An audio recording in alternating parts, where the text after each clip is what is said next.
특히 성공리의 설교가 것은 틀이 정해지고 있습니다. 그게 이제 신교에도 그렇고 정교에도 그렇습니다. 어떻게 정해져 있는가 하면 이 세 가지 이 원칙 안에서 이제 저 같은 경우는 이 설교를 준비합니다. 첫째는 복음서, 말씀이세요. 둘째는 전례입니다. 교회에 따라서 그렇게 이제 색깔이 바뀝니다. 다음 주에는 초록색이 되겠습니다. 사실 오늘부터 연중일주인데 흰색을 쓰는 이유는 예수님의 세례 축입니다. 그래서 이제 흰색을 씁니다. 그리고 이제 그 다음에 또 이제 한 가지가 더 있습니다. 그 다음에 이제 청중입니다. 그렇죠. 누가 들어도 뻔하고 알아들을 수 있는 설교가 제일 좋은 겁니다. 아무리 제 아무리 똑똑하더라도 못 알아들으면 있지 않습니까? 그래서 이 세 가지 안에서 이제 항상 기도하면서 설교를 준비하게 됩니다. 이게 이제 3년마다 오늘 이 본문은 3년 후에 다시 또 우리 아버지 하나님과 주 예수 그리스도로부터 오는 은혜와 평강이 교회 여러분들과 함께 하시기를 바랍니다. 아멘. 교회 여러분 반갑습니다. 오늘은 예수님의 세례 축일입니다. 복음서를 중심으로 너는 내가 사랑하는 아들, 내 마음에 드는 아들이다 라는 제목으로 말씀을 나누려 합니다. 저에게 들려진 하나님의 말씀이 교회 여러분들에게도 들려지기를 바랍니다. 아멘. 전례적으로 주님의 세례 축일과 함께 주님의 공헌은 이방인들의 성탄절입니다. 이방인들의 동방박사. 그 전주일은 이제 성탄절이 있습니다. 그래서 이런 이제 성탄 시기를 마감을 합니다. 마리아에게 탄생하신 주 예수님께서는 목자들에게 자신이 구세주이심을 드러냈습니다. 성전에서 메시아를 기다리고 있던 이스라엘의 가난한 이들에게도 자신을 드러냈습니다. 유대인의 임금으로서 이방민족들의 대표자인 동방박사들에게도 자기 자신을 보여주었습니다. 이렇게 한 이후에 이제 예수님께서 요단 강물에 자신을 담그면서 죄인들 가운데서 하나님께서 사랑하시는 아들로서 자신을 드러냅니다. 그분 위로 계시의 말씀이 울려 퍼집니다. 너는 내가 사랑하는 아들, 내 마음에 드는 아들이다. 세례 요한이 강야에 나타나 죄의 용서를 위한 회개를 선포합니다. 마침 이제 백성들은 메시아 그리스도를 기다리고 있었습니다. 세례 요한을 보고 속으로 그가 혹시 메시아가 아닐까, 그리스도가 아닐까 하고 생각합니다. 세례 요한은 백성들의 생각을 알고 즉시 외칩니다. 나보다 더 큰 능력을 지니신 분이 내 뒤에 오신다. 세례 요한의 제자들이 먼저 놀랍니다. 요한의 제자들은 사실 요한이 메시아라고 생각을 했었어요. 그 배경을 들은. 그래서 자신들이 예언자로 모시는 선생님보다 더 큰 능력을 지니신 분이 뒤에 오신다니 제자들끼리는 이제 무리가 일어납니다. 더 나아가 세례 요한은 한 번 더 이야기합니다. 내 뒤에 오신 분과 자기의 관계는 마치 종이 감히 신발끈을 풀어드릴 자격조차도 없는 주인과 종의 관계다 하고 분명히 이야기합니다. 그분은 나보다 더 훌륭하신 분이다. 나는 그분의 신발끈을 풀어드릴 자격조차 없다. 그뿐 아니라 세례 요한은 뒤에 오시는 분을 두고 특별히 사명과 임무에 있어서 예수님과 요한 자신이 크게 차이가 난다는 것을 한 번 더 이야기하고 있습니다. 자신은 자기의 죄를 고백하는 이들을 요단강물에서 회개의 표시로 나는 너희에게 물로 세례를 베풀지만 예수님께서는 그 대신에 하나님의 힘 자체인 성령 안에 잠기게 하신다. 이제 머지않아 성령과 불로 세례를 베푸실 분이 오신다 합니다. 마침내 하늘에서 영이 우리 위에 쏟아져 내려 너희에게 새 마음을 주고 너희 안에 새 영을 넣어주겠다는 예언자의 말대로 온 인류 위에 새로운 영, 성령께서 내려오심으로 이루어질 결정적인 구원의 시대가 다가온 것을 알립니다.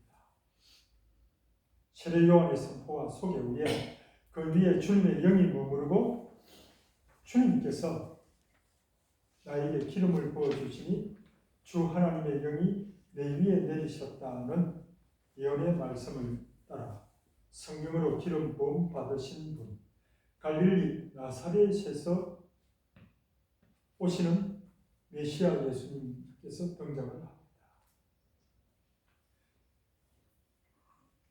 그런데 하나님의 아들이요 그리스도이신 분의 등장으로 영광으로 가득 그 등장이지요 영광으로 가득 찬 모습이 아닙니다.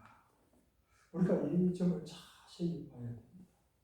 전혀 하늘에서 빵빠레를 드린다든지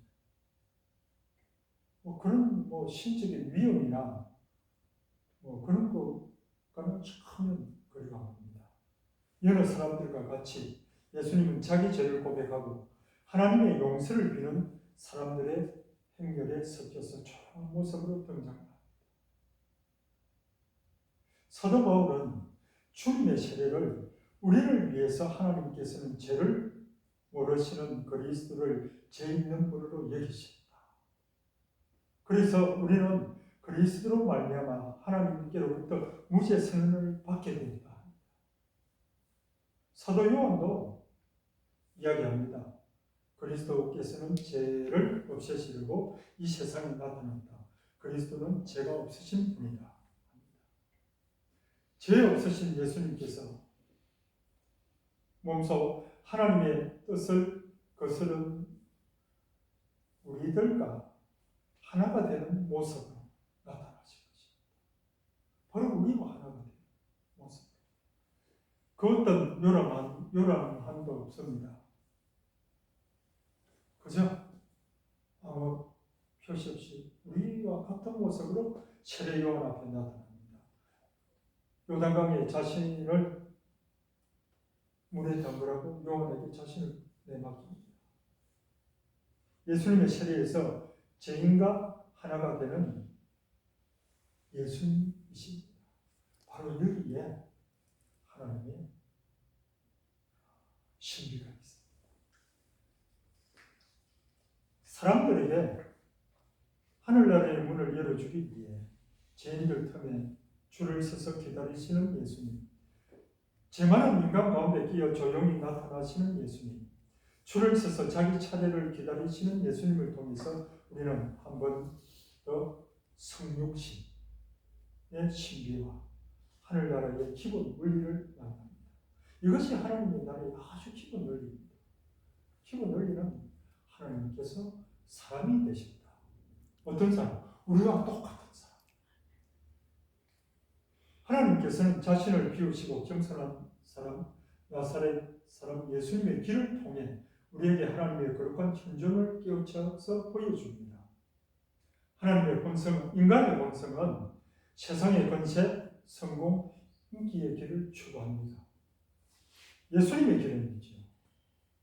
세상을 사는 이들에게 별로 그리 매력적이지 않습니다. 사실 숨겨져 있고 아주 연약하고 작고 좁은 그 길의 여정입니다.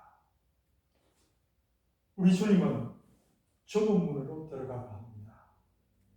생명에 이르는 문은 좁고 그 길이 험해서 그리로 찾아드는 사람이 적다. 그러니 좁은 문으로 들어가라. 우리에게 말씀하십니다. 이처럼 예수님께서 진정으로 낮아지고 물에 잠길 때 하나님께서 자신을 드러냅니다. 물에서 올라오신 예수님께서는 곧 하늘이 갈라지며 성령이 비둘기처럼 당신 자신에게 내려오시는 것을 보았습니다.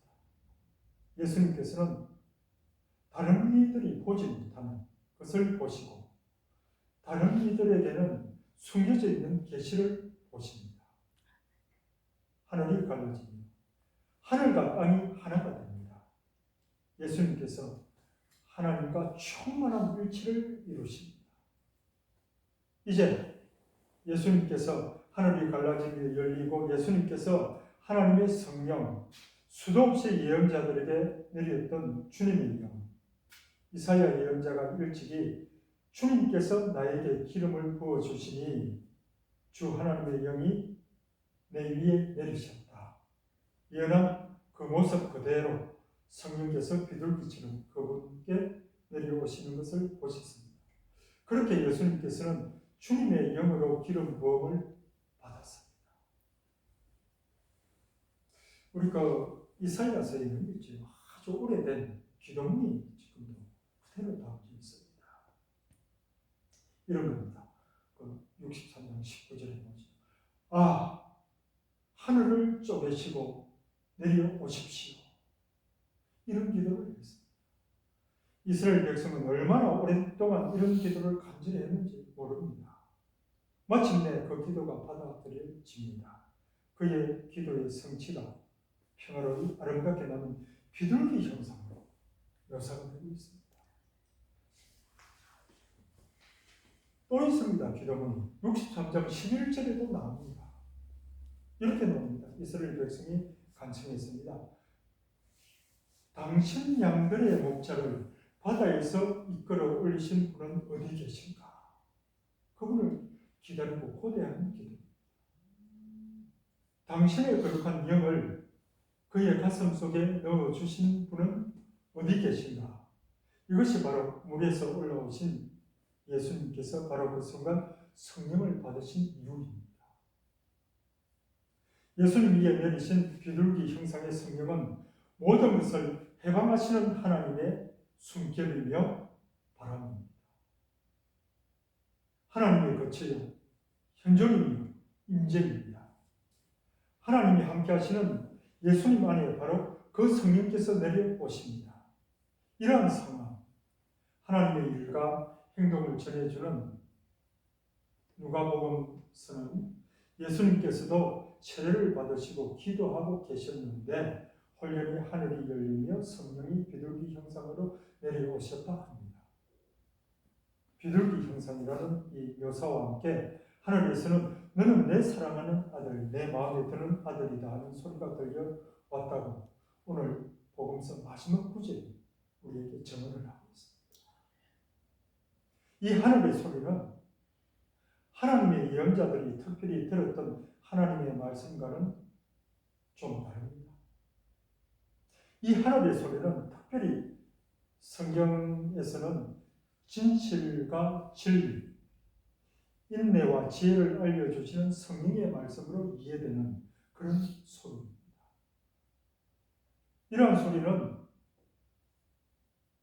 예수님께서 변화산에서 변모될 때도 들렸습니다.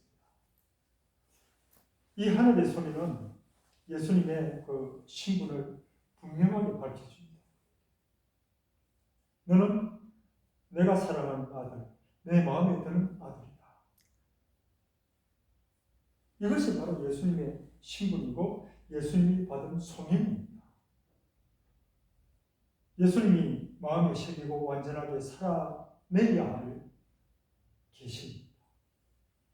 하늘의 소리는 하나님께서 예수님의 아버지시고 하나님이 하나님의 아들이심을 확인합니다. 예수님께서는 소작인들이 저자가 상속자다, 저자들을 죽이자. 그러면 이 상속 재산이 우리 차지가 될 것이다.